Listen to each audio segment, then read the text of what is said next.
Welcome to today's show.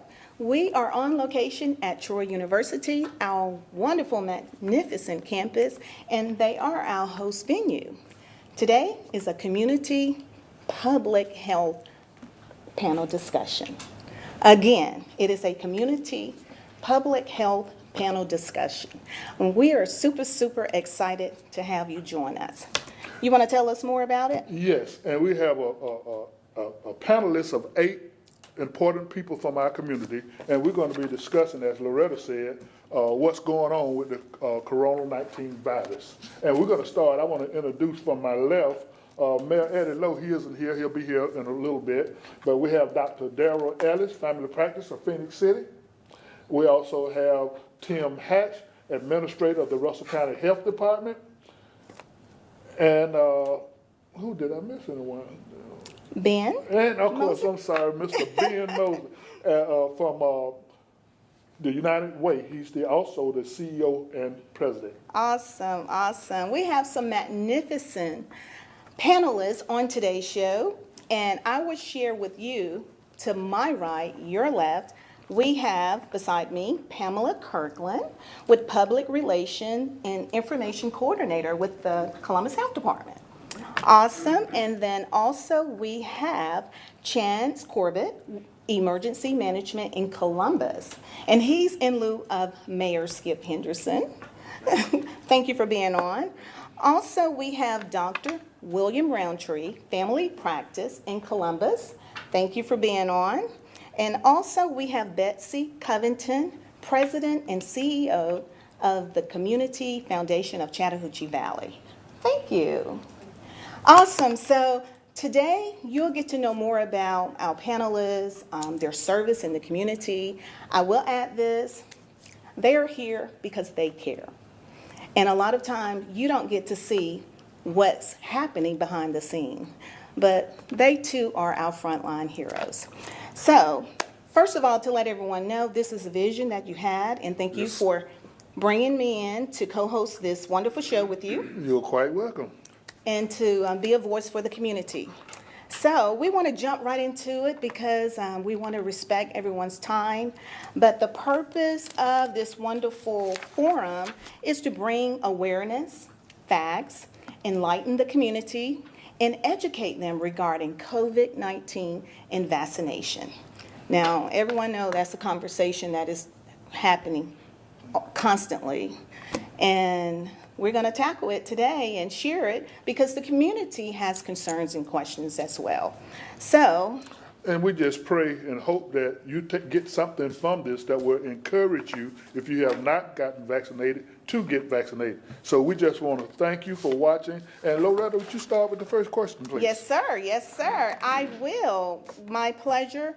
So what we're going to do, I'm going to share some questions, and then our panelists will feel free to chime in as they feel led. The first question is, the care for COVID patient is dominating our hospitals, locally and regionally. What is our local hospital status, if anyone can speak on that? So we want to know, like on the Alabama side and the Georgia side, so the Phoenix City and the Columbus, because we're a Tri-City community. For those of you that are watching, we are Tri-City, but we're all a one, and we're so connected. So what we want to know is, what is our local hospital status? On the Phoenix City side, we're still, although seeing fewer and fewer cases arriving in the emergency department, we're still full to capacity. Our entire intensive care unit is full with COVID-19 patients. I think we have an 8-bed ICU. 7 of those patients are on ventilators, and we're holding another 5 patients in our emergency department. So we're pretty much above capacity. We're in negative status with respect to ICU capacity. As a result of that, unfortunately, when we've had patients who come into the emergency department who have critical illnesses that are not COVID related, and the capacity status of our surrounding hospitals, we've had to keep patients in our facility that otherwise could have and should have been transferred to higher levels of care. And we're being forced to manage patients that are, frankly, beyond our capabilities in many cases, and there's been some bad outcomes as a result of that. I think that part of what needs to be the discussion as we go forward here is not only the impact that COVID has had on the patients who have become sick with COVID-19, but some of the downstream complications for patients who require hospital level and particularly intensive care unit care that have not contracted COVID-19, and how much more difficult it is for them to now be able to receive that care at the level that is more appropriate. Wow, wow, wow. That's, Tim? Yeah, so public health's function is to support hospitals with staff, resources, and other things that we have. And we have a healthcare coalition that is in constant communication. Some of the larger hospitals on this side of the river, Jack Houston, East Alabama Medical Center, have been in the same situation as Dr. Ellis is mentioning. But hopefully with our assistance, we're helping to bridge that gap between transferring of patients. If there is an open ICU bed or if there's an available ventilator, public health has been quite integral in trying to get those pieces of information out there. wow, wow. What about Georgia's side? I no longer serve on the hospital staff, and mostly when I see my patients now is when they follow up in the office. I do know that through the Piedmont system, they've probably got about 120 COVID patients in the hospital. And the situation is similar. A lot of the patients that need outpatient procedures done, they simply just can't get them done because hospitals are filled up, and they've got to kind of go on a waiting list. When I see patients in the office, I know they need surgical procedures, and I try to delay those procedures simply because they just can't go to the hospital to get them. So that's what we're seeing. Wow. Speak a little bit to the Columbus side too. In the emergency management, the mayor has tasked myself with keeping up with what the hospitals are doing, both Piedmont and St. Francis as well. And the numbers are very similar. And what we're seeing is at any given day, the numbers fluctuate a little. We've seen them level off a little bit, which is encouraging, I think, and even in some cases decline a little bit with the ICU beds that are in use. But we're seeing the same thing Dr. Ellis said, and that is the regular patients are suffering by the numbers of people that are coming in with COVID, with illnesses. And we need to free up the hospital beds for our regular patients. If you come in with a cardiac issue, or you're coming in with some type of normal issue that you have that's not COVID related, we need to be able to free that up for them. So the vaccination program, we've really been pushing it. And one thing the mayor's done in Columbus is we're not telling people, we're not out, demanding people get vaccinated. We're telling them, go see your doctor and let your doctor talk to you, or have a good conversation with your doctors and let them tell you why this is right or not right for you. But in most cases, what we found is a very high percentage of the doctors are already vaccinated.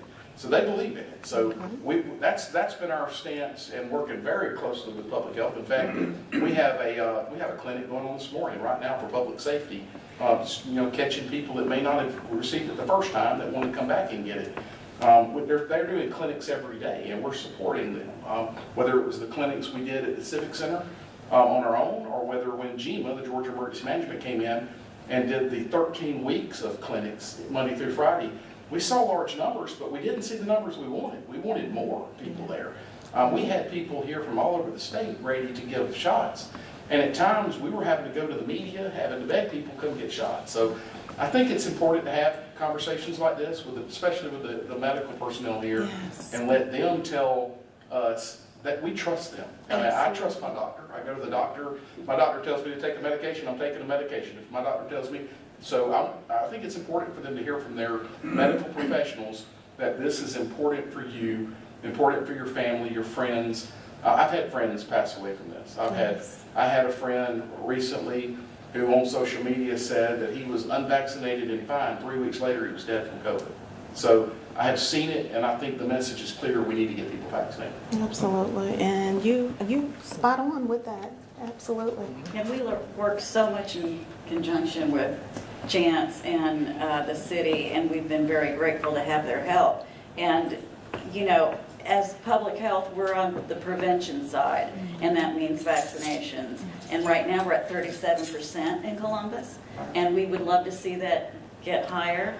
One of our smaller counties is up to 52%, which is amazing. So we're really hoping that in the outreach that we've done, having vaccine clinics in places that you wouldn't expect them to be, we can get to the people out there who want to get vaccinated. I love it, I love it.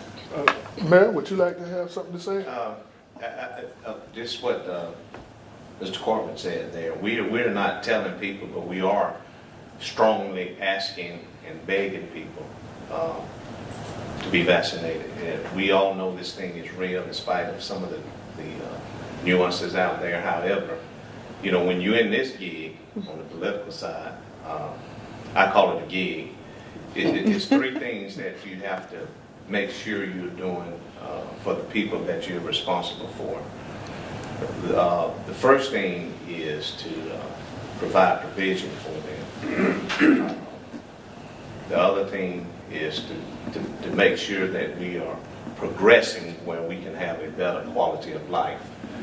But the most important mission critical things that you cannot take lightly is to protect them. And under that protection is the safetyness of all citizens. And that's why I've been, you know, being proactive, asking and begging people, not telling them, but strongly trying to persuade them to get vaccinated, because either they know someone or they know someone who knows someone that has been a victim of this, and it affected all of us. And, you know, I would say Dr. Ellis, he knows firsthand with some of my family members, and appreciate what you did, and I lost one of them from this. So it's important that we strongly, very strongly, ask and encourage people to be vaccinated, because it's real. And the encouraging thing that we all have to do is to let people know that once we do that, then this too shall pass in the United States. So I strongly agree that we can't do too much of this, because it's affecting a lot of people. That makes a difference in our community, in this country, and in our families. Absolutely. And we have two more people here who they are tag team, so we want to hear from them, Ben and Betsy. Yeah, I would say two key stats for me. Over 90% of the folks that are hospitalized with COVID are unvaccinated. And you are 11 times more likely to die of COVID if you're unvaccinated. Those two stats, to me, that ought to do it. You know, you hear that nobody wants to go in the hospital and nobody wants to die. So get the vaccine. You're not going to be in the hospital most likely, and you're certainly not going to die of COVID if you've been vaccinated. So those are the two big things for me. Okay. Wow. Well, I'm not here as any sort of public health expert. Our lane at the Community Foundation is about philanthropy. How can people use that as a tool to make community better? But we've been involved with United Way since March of 2020, well, prior to that. But since March of 2020, we've been running the Coronavirus Response Fund in partnership with our two organizations. And we've made over $1.4 million in grants to help people whose lives have been affected on the front line of this epidemic. People who don't have enough food, people who've lost their jobs, people who are in danger of losing their housing. We need to get past this. We've got enough issues to work on together in our community. The only way to do it is to get vaccinated and stay healthy and be able to move forward. So we love the work that we're doing. We're proud of it. We're thrilled that we've been able to help donors make a difference. But quite honestly, we'd love to see the Coronavirus Response Fund be able to go out of business and get back to normal things. One of the grants, two of the grants we had to make were to St. Francis and to Piedmont to help them increase their capacity to manage critical care patients.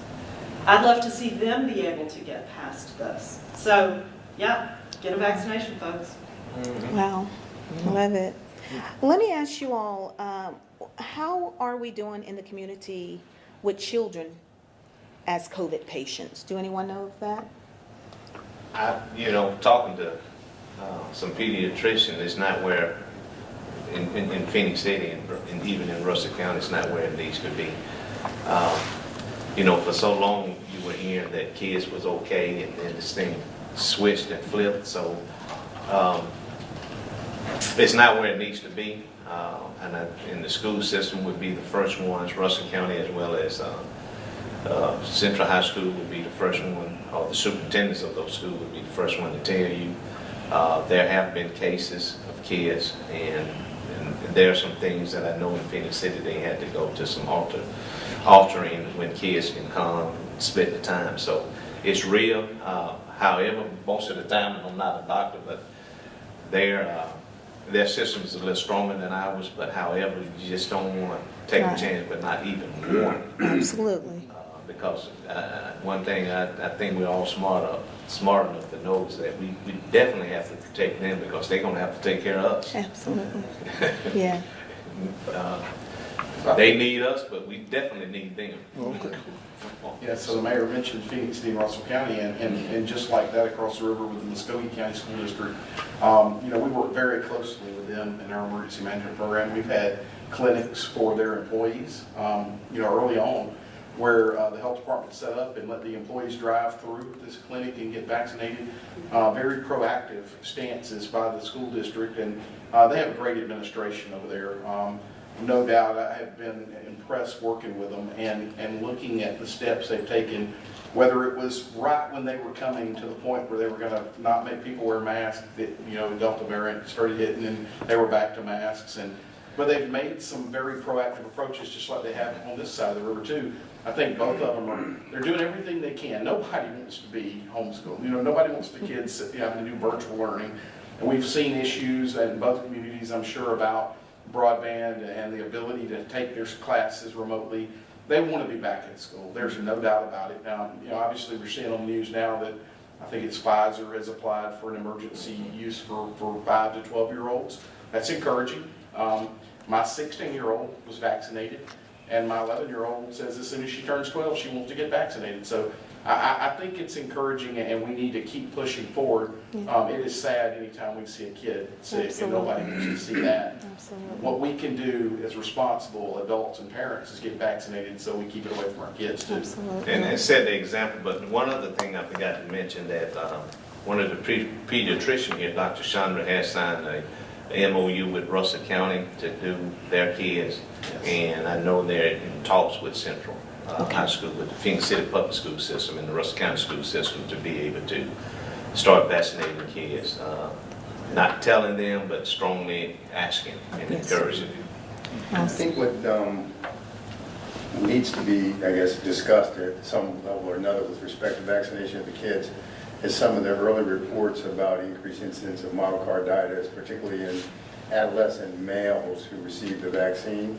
The risk is very, very, very, very, very low, and it's no greater than what you would see in natural immunity that's brought about by a child or a young man or woman being infected with a viral infection of any kind.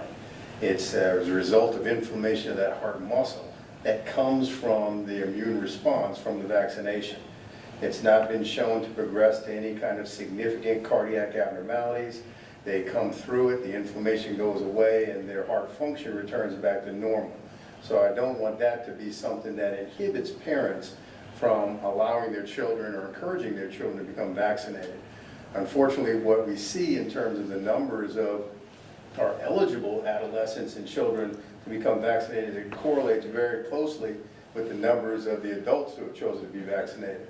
And since here in Russell County we've only achieved about a 30% fully vaccination rate, we're seeing even a lower percentage in children, because for every adult household of 2 adults, if there's 4 children, then the percentage actually drops significantly. So we're probably in the teens to low 20s with respect to our children being vaccinated. And I think that's very dangerous. Dangerous not just because this particular variant is much more virulent and it's targeting unvaccinated people, both children, adolescents, and adults who have not been vaccinated. The first time around, we didn't see any children showing up in the hospital who were sick from COVID-19, sick enough to require treatment. This time around, it's been very much different. We had to actually intubate a 14-year-old right here at Jack Houston and fly them to Children's in Atlanta for care. We were lucky to get an ICU bed for that particular child, and that was something that was unheard of during the first round of the pandemic. So this thing has done push-ups over the course of the last year. It's much stronger now. The patients that we are seeing coming into the hospitals who are sick are much sicker than they were the first time. And it's happening in younger and younger groups of patients. I've got 20 and 30-year-olds in the hospital right now who are on ventilators because their lungs have filled up with fluid from this viral infection. We saw that happening in 65 and 70-year-olds last winter. So it's a different ballgame. And you know, I say all that not to necessarily just scare people, because part of it is to scare you, but to scare you, to encourage you to try and do everything that you can to prevent yourself and your loved ones from becoming infected by this viral infection. And if not infected, from becoming sick from infection, from this viral infection, which is what the purpose of the vaccine is. A lot of times I hear in the community and patients come to my office, well, if I get the vaccine, I can still catch the virus. Yes, you can. The vaccine was never intended to keep you from catching the virus. What's intended to do, and what it does very effectively, is keep your body from becoming sick from the infection that may occur from this viral infection. It prevents entry of the viral particles into the cells of your body, and thereby preventing you from becoming sick from the viral infection itself. So I don't want anybody to push back because they're confused about what the whole purpose of vaccination is to keep you from getting sick and hopefully keep you from ending up in a hospital and dead from a viral infection that easily could be prevented. And that is exactly what we need, education. You're educating them because some people just really, don't really get it or may not want to try to understand it, but I appreciate you sharing that because that's what we wanted, to inform the community and educate you at the same time, and you just said it so eloquently. I mean, you just broke it down. And I would like to ask a question about and I want to make sure I'm pronouncing it right, the monoclonal antibodies infusion. Correct. And, because I heard on the television that they was cutting down the supplies that they was giving to states. And I'd like to know, starting with you, sir, how much dosage have been cut for our state, do you know? So I don't know the exact numbers on that, no, but I do know it's very similar now to, I don't know if you all remember back in the late spring of last year, there was a medication called remdesivir, and it was a finite amount, and it was sent to state health departments, and we were responsible for getting them to the sickest of patients. And because of the, I don't want to say popularity, but the greater use of these monoclonal antibodies, there is a finite amount. And so again, they want to give this to the people who would best react positively to these. And so they're now doing an allocation system, and they're, again, contacting state public health to do that type of allocation to the counties and working with our medical professionals, because they're the ones that make the decision on who would get it. Okay. And if anybody want to respond, please respond. Well, I think that, that's something that we need to take a look at, and I don't know exactly where that begins. But the use of the monoclonal antibodies, particularly Regeneron administration, is on an upswing because we've kind of changed our protocol in terms of who gets it, as well as when in the process they should get it. I know early on with the monoclonal antibodies, we were using it mostly for patients who required hospitalization. And we later found out that it's most effective the earlier you administer it. They then moved it to within the first 10 days of symptoms. They've subsequently now made recommendations, if you will, or the suggestion is that within the first 5 days of symptoms, once you're confirmed as having COVID-19, you should receive some form of monoclonal treatment in order for it to be most effective. And the rationale for that is based upon the way that the viral infection works and how it leads to significant illness and death. And that's in that first 7 to 10 days, you have what we call the viral phase, where the virus infects you and starts to multiply within your system. The way the monoclonal antibody treatment works is that during that viral phase, infusing an antibody that is against that particular virus helps halt or at least slow that replication process, making it less virulent and making the parts of your body that it gets to much smaller. If you wait beyond that 10 days, you've now gone beyond that viral phase and you get into what we call the inflammatory phase, where your body's immune system releases a bunch of inflammatory mediators that leads to inflammation in all different parts of your body. but most significantly in your lungs. And that's when we see people just develop severe respiratory distress, their lungs fill up with fluid. So the earlier in that process that you can get the monoclonal antibodies into someone who's been infected, the better their chances of not progressing to becoming seriously ill. So we're using a lot more of it. Then they also changed the recommendation in terms of who should get it. It used to be if you had a body mass index above 30 and or you were a certain age and or if you had certain comorbid medical conditions. Now it's been changed to your body mass index above 25, which is basically everybody in the United States of America. And there really are no real significant comorbid medical conditions or age restrictions as far as who can get it. So we're using a lot more of it because the indications are much broader now. Okay. Anybody want to expound on this one? That's exactly what we're seeing right now, is that it's being kind of redistributed and allocated in different ways than it was before. So, and what Dr. Ellis was saying, you know, that's what we're seeing in Georgia as well. You know, one of the things that's really striking me is I could listen to you talk about this all day, because you were so eloquently demonstrating how learning is affecting the way we fight this virus.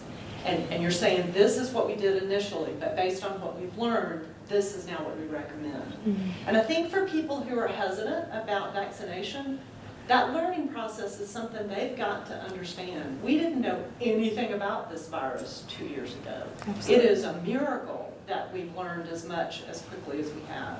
But part of what we've learned is how to develop a vaccine that keeps people from dying from it for almost all parts.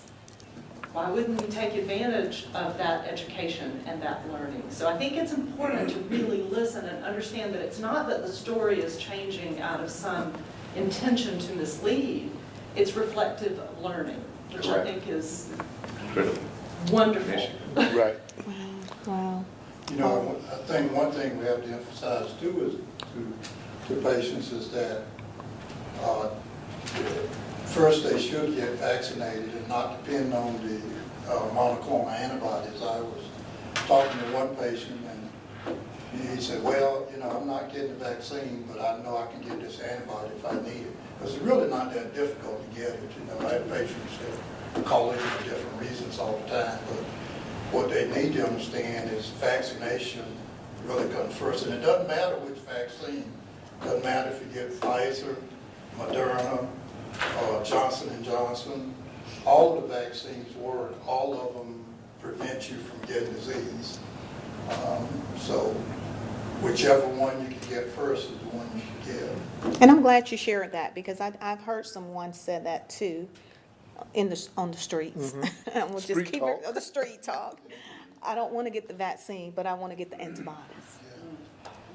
You know, so this is so amazing. Let me ask, you have a question? Well, I just wanted to say that, you know, I watch television a lot and I go online and try to stay on top of this.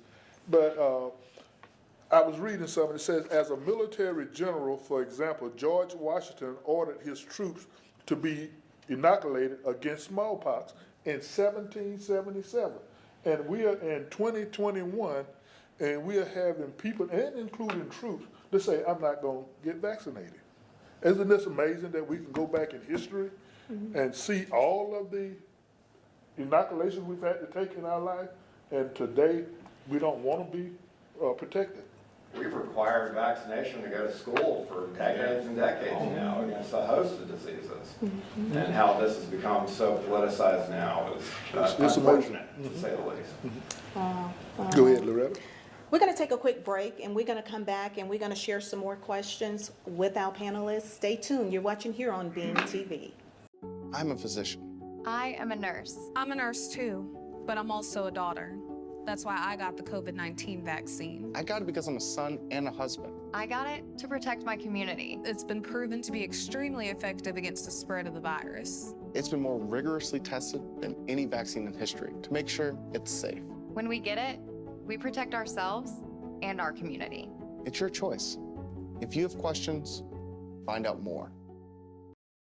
It's a community public health forum here at Troy University. I'm Loretta Rose, along with Leroy Davis, a Veterans View.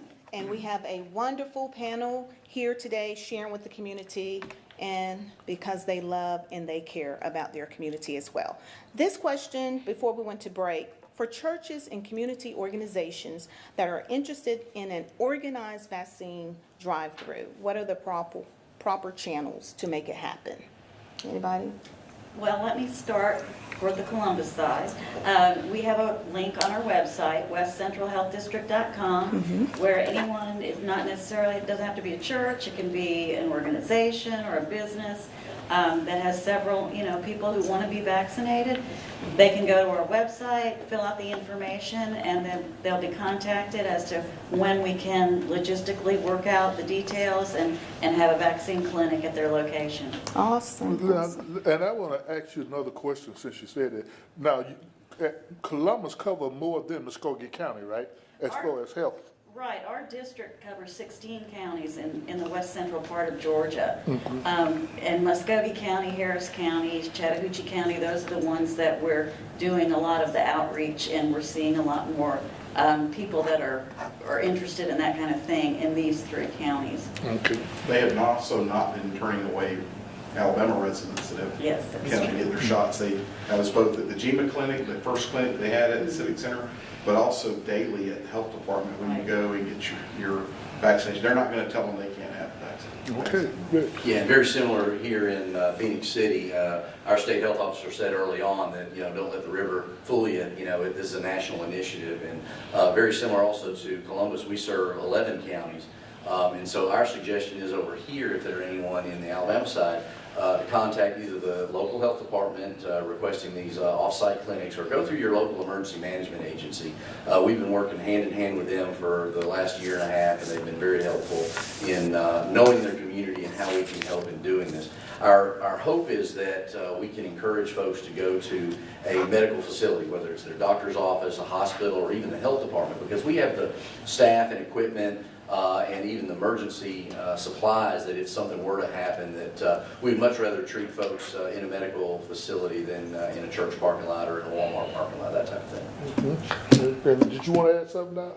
Well, no, there are some things that we're trying to do at a community-based level in terms of trying to form some coalitions between the healthcare providers and the health community, as well as some of, if you will, community-based leadership groups, whether it be pastors, barbers, hairstylists, places where people can come and be encouraged by folks who they trust who are in leadership. Or what I'm seeing a lot of and hearing a lot of is people are not being vaccinated because they don't trust it. And when you ask them more, what does that mean? Well, the government is pushing this on us, and there must be a reason why they're pushing it on us, and I just don't trust it. I don't trust the government. Well, do you trust me? Do you trust your barber? Do you trust your pastor? Do you trust the people who have no reason to encourage you to do this other than the fact that we think it's what's best for you to do that? And then further on, we have to reinforce to people that vaccination that's encouraged by the government is being encouraged because they see the big picture. And if we continue to allow hundreds of thousands of people in this country to die from a viral infection that can be prevented, not only does it affect the population, but it affects the economy. It affects our life, our standard of living, where we can go, who we can be around. How prosperous we are as a nation in general is being significantly affected by this ongoing pandemic. And that's why the government is involved. It's not down to the individual. It's a much more global look at what's going on with this pandemic. And I hope people can get that message that nobody's trying to force this on you because we're trying to do something to you. They're trying to do something for you that extends beyond just you as an individual. And that leads me to something that I want to get out to veterans. And this is very important that veterans understand this, because the Chattahoochee Valley, at my last check, it's over 50,000 veterans. And I'm not talking about active duty. I'm not talking about Fort Benning. I'm talking about people who have retired or people who have served in the military. They are out. But they need to understand a lot of them are 100% disabled. But when they got their disability, there was no COVID. So they have no disability for the COVID-19. So if something should happen to you, you need to think about your family, your significant other, your spouse. They will not receive your benefits because you don't have disability for COVID. Now, if you get out of the Army today, the Navy, Air Force, Marine Corps, you are covered for 14 days because you caught COVID while you was on active duty. So if you get COVID when you get out, you got 14 days to get it so you can be covered. But if you don't get it till 22 days after, you're not covered. So think about your family. If you're not thinking about yourself, think about the fact that COVID is not covered in the VA for disability. So I just wanted to share that with veterans. So if you're one of those out there that said, I'm not gonna take the shot, and you're 100% disabled, well, if you pass away today of a normal thing that you got disability for, then your spouse will receive the benefits. But if you pass away from COVID, your spouse will not receive the benefits.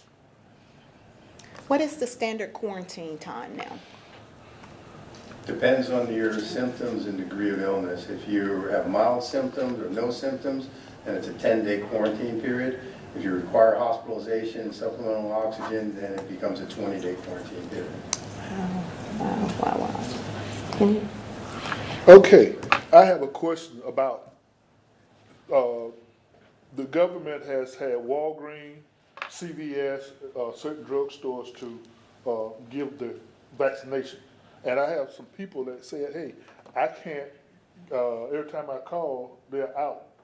Every time I go there, they're out. And I try to explain to them myself that they're not gonna open up with so many bottles a day based on the people, because once you open it up, you gotta use it.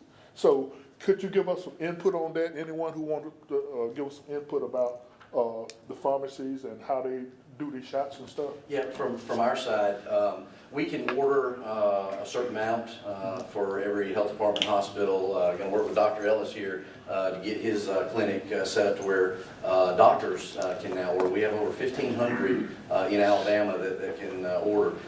We do have a lot of partners. You named a few of them, and there is not a problem with vaccine availability. We can get vaccines. As a matter of fact, with the Johnson & Johnson coming out, potentially having a second dose, I know a lot of people are pre-ordering some of that to go ahead and have it on site. But yes, you are correct that if you do pierce a vial for your vaccinations, you have a certain time to use those doses, depending on what manufacturer. There's a different number of doses per vial. But sadly, we have had to discard. Early on, we would run screaming to the streets to make sure people came in, because early on we had more vaccine seekers than vaccine. Right now it's the opposite. So sadly, we have had to discard some doses within an open vial. But if they're kept to temperature, they can remain viable for several weeks. Okay. Anyone? Anyone else? Well, just wanted to add to that we're seeing that same type of thing in Georgia as well, but in our vaccine clinics, we're fortunate that we do have enough, so we're able to offer Pfizer, Moderna, and the Janssen vaccine at each of our vaccine events. So people don't have to worry about, well, I got a Pfizer, if they're not offering it, then I can't go to that one, but we have all three that are available at our events. Okay. And for those that are in the community, may want to know some of the other sites, are there any other information that we can provide for them if they can't get it at a pharmacy?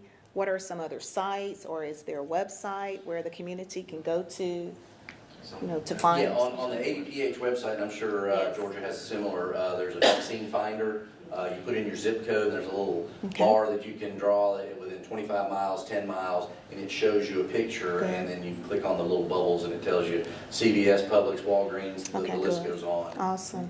It's really a great tool for anybody that may not be familiar with the areas. I think it even gives you a map that shows you where it is. On our website, the westcentralhealthdistrict.com, we have that, as well as all of our locations in our district and where they are when they're given vaccines. And just want to remind people that here in Columbus, even if you do live in Alabama, you can come to Columbus and get a vaccine, and vice versa. We give them every day at the health department, Monday through Friday from 9 to 1. You don't need an appointment, you don't need an ID, you can just go in and get yourself vaccinated.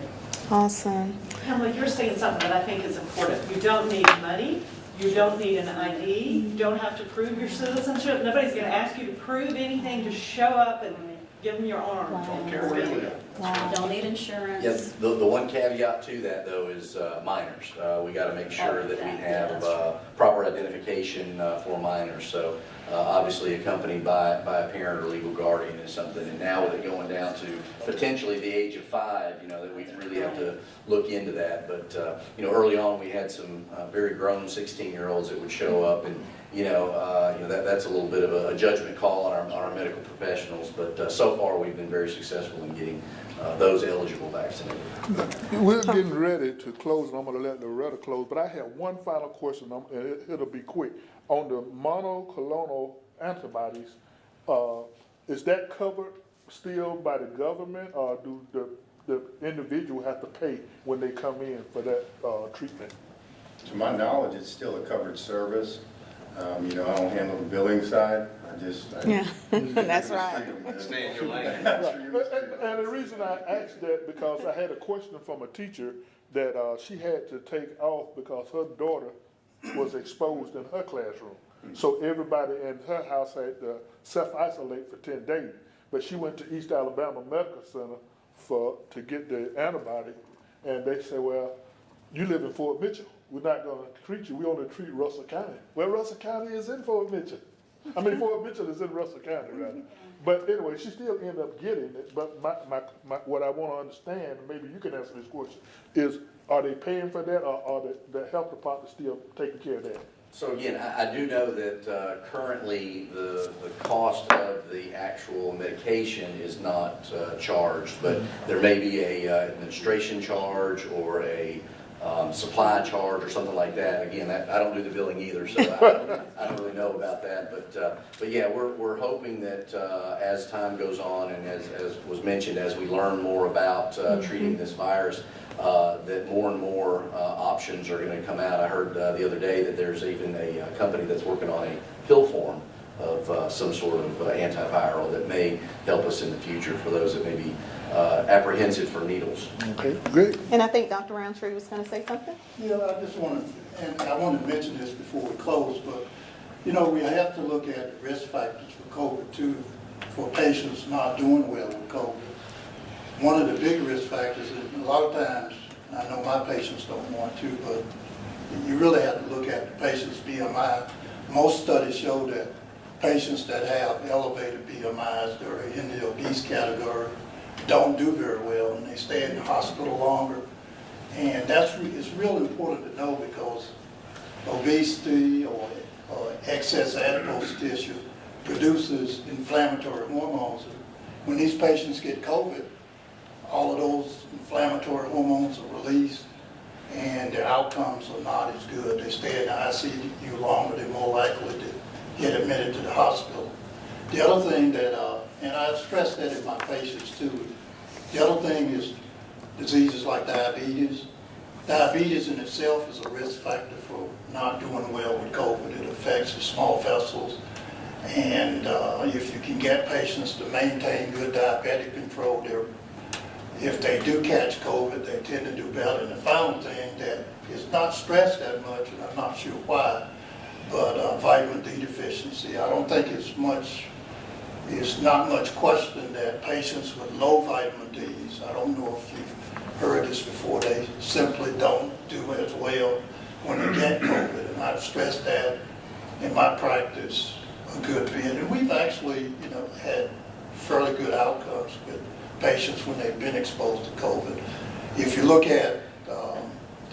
at blacks and if you look at Hispanics, they notoriously have low vitamin D levels. And most studies have shown that if they're below 20, they're more likely to be hospitalized or end up in ICU. I would say when I initially started checking D levels, very commonly many of my black patients were less than 20, and the white patients most of the time were over 30, and the normal range is 30 to 100. So I would emphasize that. That's really good, because that's one of the questions I was going to ask too, as a health tip from our healthcare providers, if you wanted to share, and he's right on it, any immunity boosters.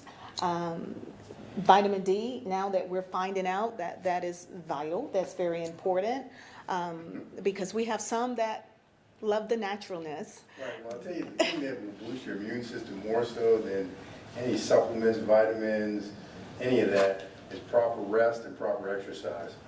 Getting a good night's sleep, exercising 30 to 45 minutes, 5 days a week, those two in combination will boost your immune system significantly more than mega doses of vitamin C, zinc, even vitamin D, with respect to protecting your body against infection in general, not just COVID-19. So practicing, just common sense habits to make you a healthier person in general is going to work very much in your favor if you ever combat COVID-19 or any other infectious disease. Awesome. Here, there. Yes. Anyone else have any final thoughts before we get ready to close out?